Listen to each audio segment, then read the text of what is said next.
Welcome to the Flying Trout podcast, where we're dedicated to the pursuit of wild experiences, finding space and connection on the water, in the mountains, and among the trees. I'm Braden Evans, and this week we're talking about one of the biggest mindset shifts that completely changed the way I fish: moving water. If you ever found yourself stuck in one run, casting over and over again, hoping it'll eventually pay off, this episode's for you. We're going to talk about why covering water is often more effective than standing still, and how moving more can oftentimes mean catching more too, and seeing more, which is another big reason why we're out there. We've also got some fun listener questions at the end, so let's wade in. All right, we've made it. Episode 3. Just wanted to again say thank you to anybody who's out there listening and sharing. I really appreciate all that support and everything that's coming that way. So thank you guys a lot for helping us out there. My eyelashes are falling out.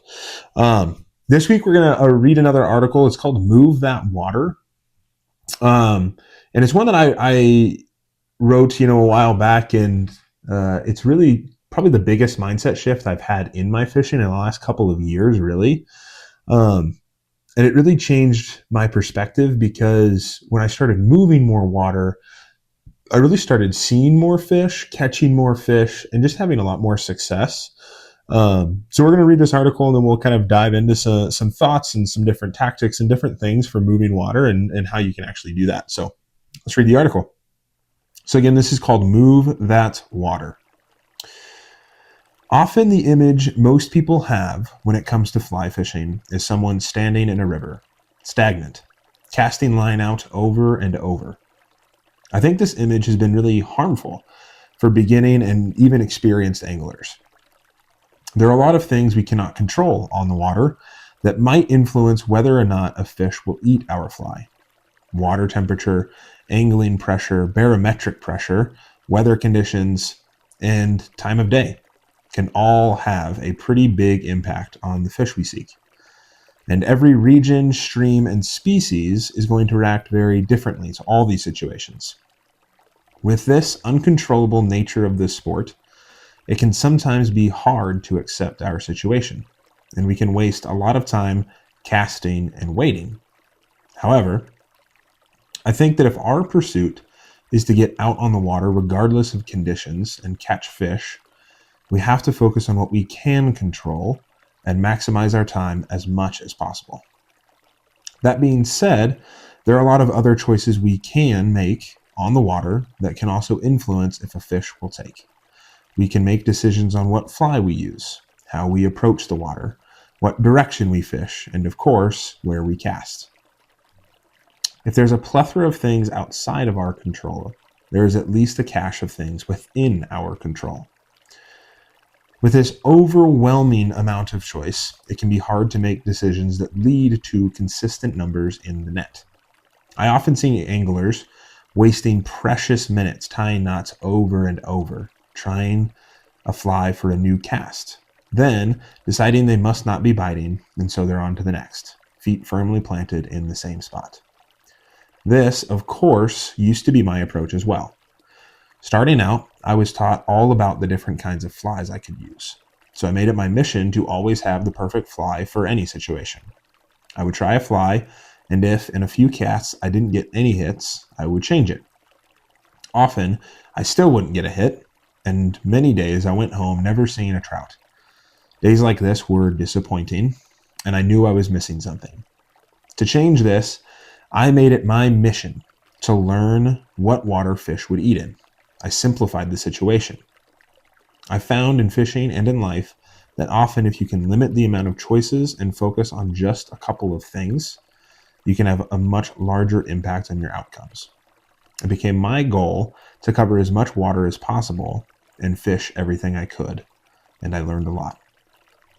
Of course, I discovered water types trout would eat in, and I found places where trout could strike, but fishing would slow. However, the biggest thing I saw was my numbers in my net skyrocket. Now, it is very rare for me to go a day without catching a fish, Of course, it happens. That's why it's called fishing, not catching, right? Still, when those days come, I can feel good about the things I accomplished when I moved a lot of water. It's like I'm in control. I can make something happen. My favorite approach is very simple. I like a dry dropper or a double nymph rig tied onto a long leader. With either of these setups, the mission is the same. Tie it on and then go for a hike. I'm not talking a few hundred yards either. No, I'm talking 1 to 2 miles of stream in a session. See the river. Don't get stuck on one run that you think just has to hold fish. Throw a few casts into it, find the bottom with your nymph, try some different levels, and then move on. If you're fishing quality trout water, most likely you're right. There is a fish there. Maybe it didn't see your fly. Maybe it's eating something else. Maybe it was just caught and is now spooked, or maybe that trout just isn't hungry. Who knows? You could sit there and try over and over and over again for that one fish and one situation, or you could move on. Pick up, hit the next hole. This can very typically make a huge difference. The fish in the next pocket might be keying in on your fly, or maybe they're hungrier, or maybe the angler before you stopped just short of it. Again, who knows? Just get out there and explore the water. There's another benefit to fishing faster and exploring more water as well. If this endeavor of covering more water, I've also gotten to see more of the world and fish places I might have missed, spots further from any access or road than I'd planned to hit. I've seen breathtaking landscapes hidden just beyond the river bend, elk taking a drink from water, rams high above a secluded valley, even bears hiking through the forest, stealthily through an untouched, truly wild spot most would miss. Some of my best experience out there have been just beyond where I thought I should stop, just beyond where I thought fish would be. My plea to you would be to just move water. Tie on a nymph and drop a midge, and then just take a hike. Throw a couple casts in each pocket and then move on. See the next spot. You'll learn more, you'll see more, and of course, with any luck, you'll catch more fish. Man, I really like this article, and I think it just kind of digs into a lot of really, really good things that we can change and affect. And obviously there's, a ton of things that we could dive into in this, and this could end up being, a 7-hour long podcast, just about everything that you can do while you're fishing. But that's not what this is going to be. We're going to hit some quick hitters and some different things that I think you can think about on the water, you can take with you on the water, and you can go from there. So a few points here for you, but the first one is just controlling what you can control. I kind of talk about it in there, but there's so much on the water that we have no control over whatsoever, whether that be, angling pressure, weather, mood of the fish, what they've seen that day, what's underneath, like all of these things. You can't control any of that, right? And we want to do the things that we can, find out what bugs are in the river, pick up a rock and look at some of them, do those things. But at the end of the day, you're not going to control every single fish in that river. And I've even seen it sometimes where, one fish is feeding on something 50 yards up, but the fish that's, 50 yards behind that is just keying in on something totally different. So I think sitting there, changing flies over and over and over again, it can only make things harder for you. And, there's a time and a place for that. But I think once you've had a little bit of success with a fly in a day, sometimes you just got to stick to it. And even if you're, sight fishing and you're casting and you know that you're getting a good drift to a certain fish, maybe that fish just is out of the moment. Just move on. I think for me, I've kind of set the standard for myself that 3 casts is kind of what I'm looking for. And that means 3 good casts, right? If I have a sloppy, lazy cast and it goes, not quite to a pocket or something, I'm not going to count that one. But I want 3 good casts in a certain spot. And after that, I'm going to move on. Even if it's a prime hole and I think it's just filled with trout, then, maybe my weakness will get a better of me and I'll, 5 or 6 casts in there. But I try my hardest to stay as disciplined as I can to getting, 3 to 5 casts in a certain spot and then moving on. Once you feel good that any trout in that hole has seen those flies and maybe seen them a couple of times, it's either time to clip the fly or move on. And in many cases, I think moving on can just be better for you. So don't get stuck in a spot. Control what you can and just pick those feet up and move a little bit. I also think that this kind of mentality of moving water can help us get out of the ruts of fishing. When you're having days and things are a little slower and things aren't going quite as well. Moving water can really help us get out of that rut. We all have a tendency to tell ourselves that it's because of us being a bad fisherman or not being able to cast it correctly or not tying the right flies or whatever that looks like. But I think oftentimes it's just not true. Oftentimes in a river system, you'll have a fish that is ready and willing to eat the flies that you have with the presentation you have, but you might just not be in the right spot. You just got to find that fish. And so I think it can help us get out of that rut of, getting out of that a little bit and going to that next spot and finding something. And look, I've definitely been there, right? Like I've had situations where this one was just a couple months ago, but I had hiked into this really cool spot. It was completely away from any access. And man, I was just looking at this river and I was thinking, man, that has got to hold some monster trout in there. And so I found this really nice pocket and I'm cast into it. And then, I'm about 5 casts in and I get just hammered on my line. It's a hard pull. It's a big fish. And I fight it for a second, but he slips off and goes away. Slips off. And I was so bummed because it probably would have been the best fish I'd ever caught on this river. And so I got overcommitted to this spot and I probably fished that same hole for 2 hours trying to get this same fish to bite on my fly. And it just never happened. And I wasted a whole day fishing just because I got keyed into this one spot and this one trout that I thought was huge. And I mean, he wasn't eating anything. After that fight, he was done. And think about it now, I know that, but in the moment, it's hard to do, right? So it's kind of this mindset shift you got to think of. So if you have situations like that, that story probably isn't the best example, but it's just time to move on. Whether you fought that fish or you're not getting anything, it's just time to pick up and move on. As long as you feel like you fished it well and you actually got that fly into the places where those trout would eat it, then just move on. Get out of that rut. Don't focus on it too hard and go find something else. Third little thing I got here. I think simple setups, on these hard days, can really make the difference. For me, I kind of talked about in the article that dry dropper is a huge thing for me, and then double nymph rig, oftentimes just with an indicator up top. I fish those a lot, and having those simple setups that I have a lot of confidence with, that just helps me be able to move more water. I'm not going to sit there and change over things and do all this. I can kind of set it. And then especially after I catch a couple of fish, right? If I start off the day and I catch a couple of fish within 30 minutes and I feel really confident with those flies, then I'm basically sold. I will move water and then, until a hatch starts popping off or something like that, then I'll try to match it. But if I'm not seeing anything and I can just get through with a day of nymphing, I am completely happy doing that because it's just so much simpler than sitting there tying knots over and over again. Look, I like tying knots as much as the next guy, but sometimes it just gets old, right? Like I want to be fishing, not tying knots when I'm out on the water.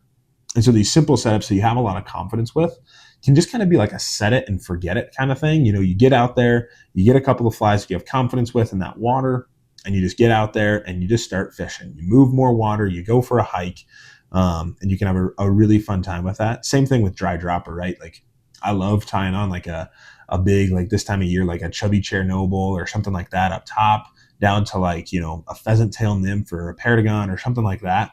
And just super simple setup that, any fish is going to feed on this time of year. And then, man, I'll just go hit it. I'll throw that dry dropper out. And even if there's not like a big hatch going on, sometimes I'll just key in on it.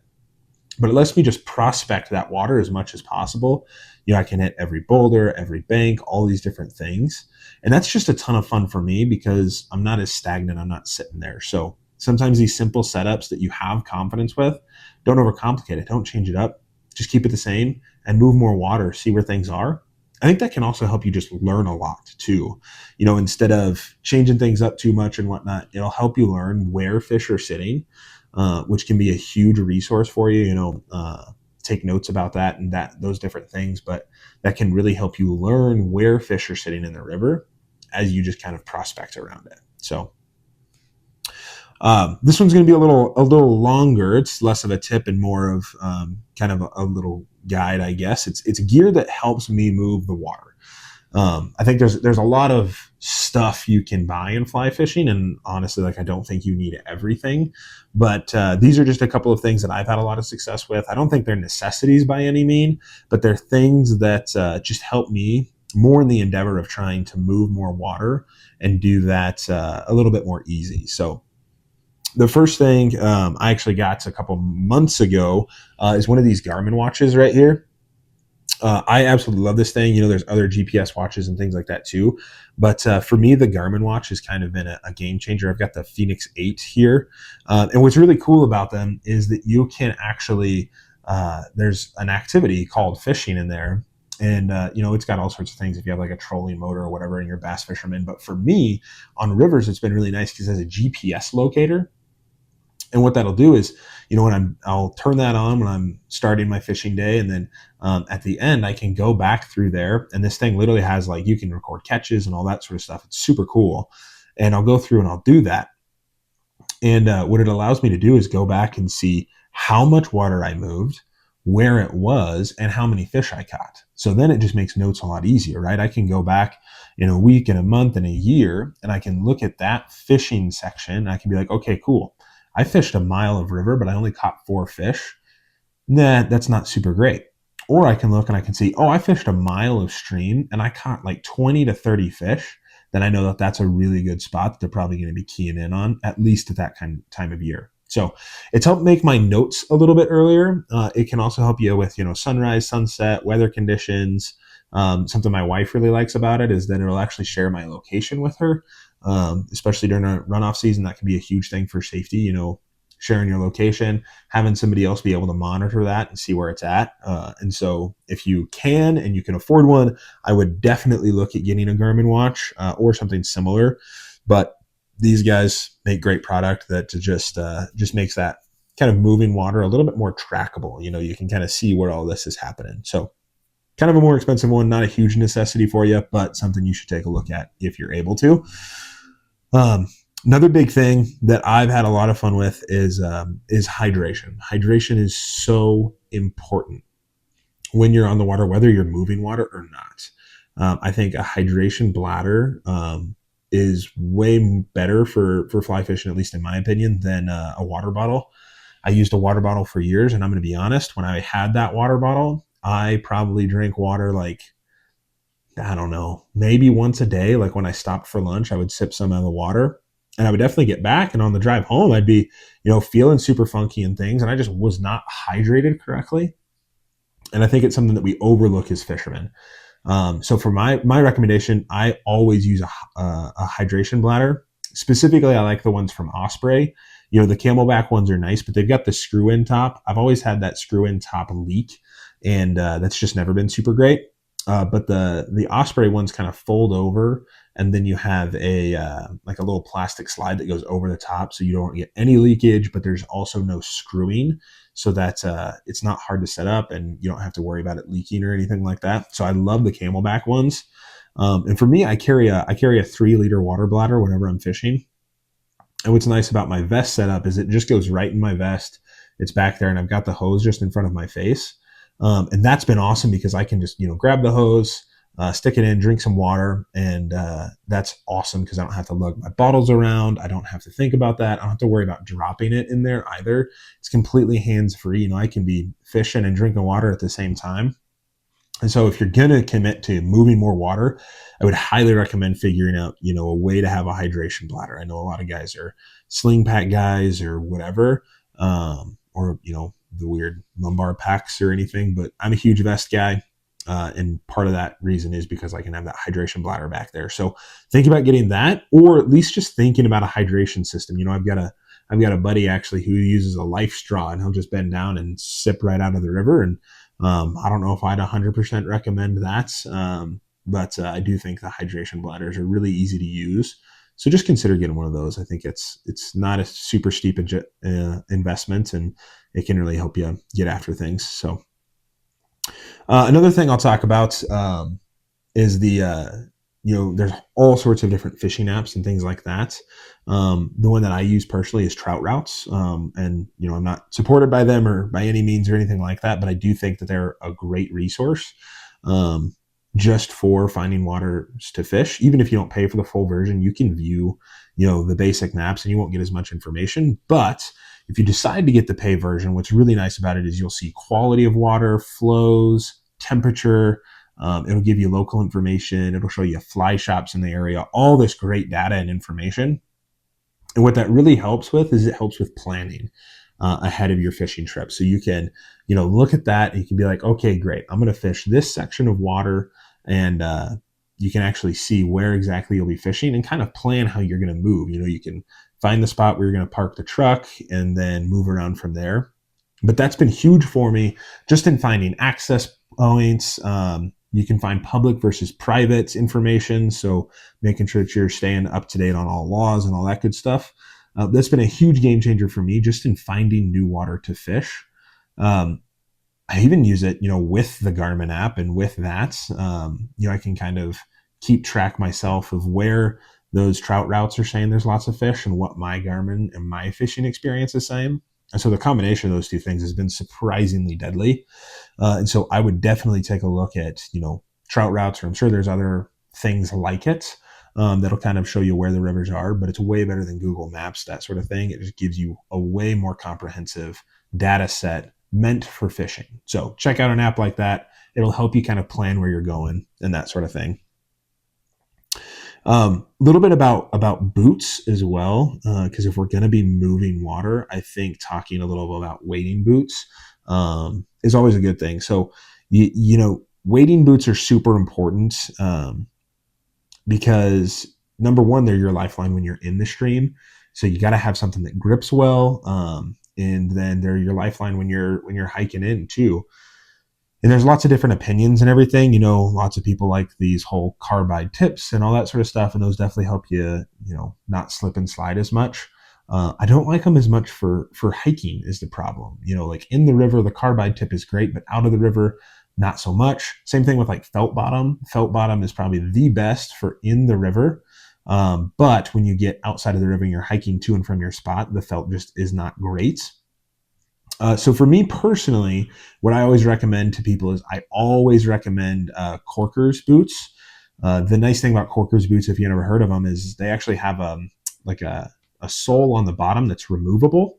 And so when I'm hiking into a spot, what I can actually do is I can have, just a regular rubber bottom on there, and I'll just stab that in and clip it on, and then I'm rocking and rolling. I hike to my spot. I'll take those off, and then I love felt in a river. I'm even to the crazy point where I don't want to spread any invasive species, and so I have different felts for the different rivers that I fish often, and that only goes in that stream, so I'm not transferring anything. So if you're going to use felt bottom, I highly recommend doing that, or disinfecting your gear a ton so you don't have to worry about it. But I like doing that kind of, switching them out because I can get the best of both worlds. I can get a rubber bottom for when I'm hiking in, but then when I'm in the river, I can have those nice felt bottoms so that I can actually wade around well and have a lot of confidence with that. And I think that's something we overlook a lot. People just kind of throw boots on and leave it. But I think when we think about, traction, we have to be thinking traction on the trail and traction on the river. So think about that a little bit. Make sure you have comfortable boots. Boots are, if you're going to spend money on anything, I'd spend more money on your boots to start off than your waders, to be honest with you, because your boots are kind of that lifeline, actually touching the surface of the water or the bottom of the riverbed. And it'll just help you a ton with feeling confident with where you're stepping. Nobody wants to be slipping and sliding around, and you certainly don't want to be falling into a river. And I think that really starts with your boots. So have a nice pair of boots, have a boot bottom that you feel good about. For me, that's felt. I use a studded felt that's incredible. But if that's carbide tips or whatever, just have something that you feel confident with so that when you're walking around, you aren't worried about falling in. I think that's huge, and that can make a huge difference. So the other thing you got to kind of consider with the gear that we're wearing is what your vest or pack situation looks like. Lots of people like the slings, lots of people like the lumbars. For me, it just comes down to what is most beneficial for you, what you're going to be quickest with. For me, it's a vest. It's what I started fishing with. I've tried a couple of different, chest rig, all that sort of stuff. But for me, a vest just lets me feel way more confident about I have everything here and ready on my body. It also lets me carry that hydration pack that I talked about. So I'm not, I hated the sling pack thing because I was sitting there and my water bottle was in my sling, and then I'd sling it around to the back, and then I'm trying, oh shoot, I'm really thirsty. I have to swing that all the way around. With the vest, for me, it's just easier because that water is there all the time, ready to sip, ready to drink. But I mean, whatever works for you, right? Just have something that you can have all your gear.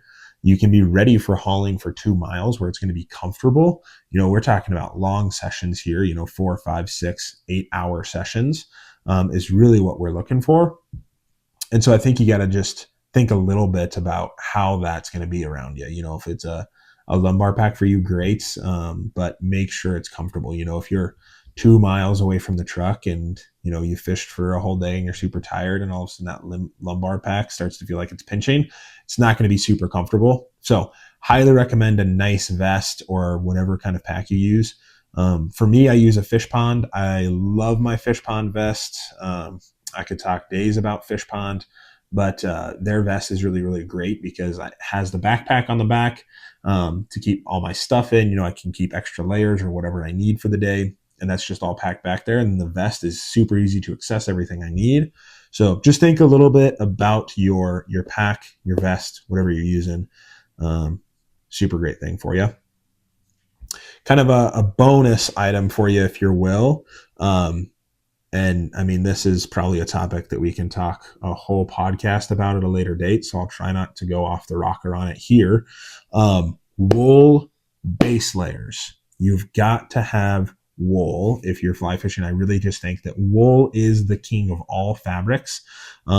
Specifically for fly fishing, wool socks are huge. Even in the summertime, I wear wool socks all the time. They're just going to be way more comfortable. If your feet start sweating, wool actually has a tendency to pull the moisture away from your body, and it'll hold it inside of there and keep it away so you won't blister, you won't pinch. It'll be way more comfortable. So wool socks you got to have if you're moving. I also recommend wool base layers, just on your legs and everything. It'll help manage your temperature. So, if it's a hot summer day, I'll even still wear a super thin, like a micro wool. And that just helps me get through the day, being super comfortable, managing that body temperature a little bit more. It just helps a lot with cold rivers, hot air, all these different things. Wool base layer, wool sock. I promise you, you will not regret it. I've even had, if I'm fished in the winter, I've been wearing a wool base layer, stuck my freaking arm in the river, and then pulled it out. My arm's been soaking wet, and yet that wool still keeps me warm because it'll keep you warm when you're wet. So we'll probably talk way more about like wool base layers, clothing systems, all that sort of stuff in a future podcast. But wool socks, wool base layers, just get them. It's going to be way, way, way more beneficial for you. So I think, with all that gear, there's a ton more gear that we could talk about. But I think bottom line, the more comfortable you are and the more confident you are with the gear that you're using, the more you'll actually be able to move water. If you're fidgeting around with stuff, or you don't know where stuff is in your pack, or your feet are uncomfortable, or you don't really know how to use this or that, or you're not hydrated, if any of these things are true, then it's just going to make your fishing harder. And we do not need to make fishing harder. We got to make it easier for us, because if it's not easy, you won't do it, right? And so we got to just make this a little bit easier for us. So the gear that we have goes a long way to just fishing smarter, fishing harder, getting out there further. So just think about it a little bit, and make sure that you're feeling comfortable with your stuff. If you ever have any questions on gear, reach out. I'm a huge gear nerd. I love talking fly fishing gear, whether it's rods, reels, or clothing systems, socks, boots, packs, all the things. I love gear. So if you have a question about gear, please drop it. Love to talk more about that in the future. So the last thing I got just on moving more water, and talked about this a little bit in the article too, was just the unexpected side of moving more water. You get to see a lot more things. And I think that's something that can't be overstated. I think, I've definitely been there where I see, a big bend in the river and, you're maybe getting tired or, maybe you haven't had that much success. You're just like, whatever, I'll pack it up. Man, there's always just a part of me that wonders what's beyond that river bend. And I think going and seeing what's beyond that river bend or going that extra mile or seeing, what's in that area, I think that can have a huge impact on our day. And it can make you just, see more things too, whether it's, yes, getting more trout in the net, but I mean, also like I've seen some really cool things like, mountain goats and everything cruising on cliffs or elk cruising through a forest, like all these different things. So the more you walk, the more you're going to see. It's just plain as simple as that. But I think some of the best moments I've ever had fishing are just after where I thought I would stop. So I just encourage you, get around that next river bend, see what's out there, explore a little bit more. It's going to help you learn, and you're just going to have a great time doing it, seeing all sorts of things. So just a ton of really, really good things for you. Again, I just got to reiterate, my plea to you is to just move more water. Make it easy for yourself. Get out there, have a great time. I don't know about you. I like walking more than I like standing. So if you can, just try to move more water. I think it's going to make a huge difference for you. So with that, we're going to get into what I'm going to start calling the mail hatch. I know, really clever. But the mail hatch is just going to be, listener questions, that sort of thing. These are still coming from my friends. We haven't gotten a ton of questions in the comments or anything like that. So please, if you have questions, comments, anything like that, I'd love to share them. Shout you out a little bit on here in this segment and just talk about it a little bit. But these are all coming from my friends, and it's just kind of related to this topic for this week. But whatever question you have, please send it over. I'd love to talk about it a little bit and shout you out on the podcast. So first question I got here is how far do I usually hike when fishing a stream? For me, I always want to shoot for 1 to 2 miles. If I'm, let's say, I'm talking, 4 or 5 hour session, I want to hit at least a mile. So, I think that's kind of my goal for sure, is if I'm going and I'm getting after it, then I should be going at least a mile, maybe a little bit more. And if I can really, really, really dig in and get after a day, then a 2 mile session is great. So obviously that kind of depends on how long you're fishing, all these sort of stuff. But I would say if you're fishing 4 hours, 1 mile of river is a great goal to set for. So what's a good second question here? Sorry. What's a good starter setup for covering water fast? I think there's 2 things. I think dry dropper, just tying a big dry fly and then a little tag to it on like a, Paragon or a pheasant tail nymph, something like that, and just hitting different things like that. That is a great setup if you want to start with that. The other one is just a classic, super easy double nymph rig to an indicator. I use that all the time, and that works super well. I guess kind of the bonus would be, a Euro nymphing mono rig type thing. That's what I'm going to most of these days, where you can actually, you can take or leave the indicator, but just getting simple setups where, you have a couple of choices for the trout to eat. If you're at that point with your casting, I think that's a huge game changer. But just keeping it simple, dry dropper or a double nymph rig. That's what you're going to use. Just set it, forget it, and just start hitting different areas in the water. So third question, what do you do when you're deep in and realize you've seen no fish? Man, that can be a frustrating spot, where you've fished a lot of water, you've moved a lot of water, you've changed a lot of things, and you're still not having success. I think that's really a hard thing to deal with. And so I think that's just kind of when you got to have that mindset shift of, hey, today's just going to be about walking and exploring and finding some new space. And then, hopefully, kind of like we talked about last week, maybe you can change something like your fly or your drift or whatever. And then maybe eventually it does click and you start to find those trout and you start to have that. That's going to be super rewarding for you. But I think the first thing you got to do is just change your mindset a little bit. Think, what am I seeing? What am I having fun with? just get out there and enjoy the space a little bit, enjoy the outdoors. I think that's really going to be the key there for you. So, well, that's all I got for you this week. That is episode 3 of the Flying Trout podcast. Kind of a weird topic, but I think one of the biggest things we can do is just move more water, and it's going to make a huge difference in our fishing. So fish fast, fish free, and I just encourage you to see what's beyond that next river bend and just try to get out there and see what's going on. So next week, we're going to dive into another article, be kind of a doozy. It's called Streamers, Nymphs, and Dries. Oh my. And so we're just going to break down the nuances of each kind of major tactic of fly fishing, those 3 different fly types. We're going to break them down, talk a little about how you can fish them, how you can be more effective.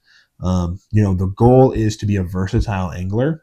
And so to do that, we have to master all 3. You can't be, just a nymph fisherman or just a dry fly fisherman or whatever. You really, really, really have got to be an all 3 kind of guy. And so I don't know if you guys can hear that, but there was just a siren going by. It was very distracting to me. But you really, if you're going to be a great versatile angler, you've really got to master all 3s. And I'm going to be honest, in terms of streamers, I'm not the best streamer fisherman. That's definitely my weak points. But we're going to talk a little bit about mastering all 3 of those approaches and just talk about different ways to do that. So if you've ever struggled with a certain fly or wondered how you can sharpen your skills with something, or just, change something up, or maybe you've never even fished a streamer before, next week's episode is definitely going to be for you. It's going to be really good. So if you enjoyed this episode 3, I just want to say thank you. Thank you for coming in. Thank you for listening to me just randomly rambling about my opinions on fishing. And I hope I didn't hit you too hard with getting some wool socks, but you better do it. But please send it to a buddy or a friend, or share us on your social or whatever that looks like for you. Deeply appreciate all the support we've had so far. So thank you very much. Please, if you got any questions or comments or anything like that, I would love to answer them. Love to feature on the podcast, share your Instagram or whatever it is for you. And I'd love to have that on the podcast. So please send those in, and we'll feature them on next week's episode. But until next time, fish hard, friends. We'll see you out there.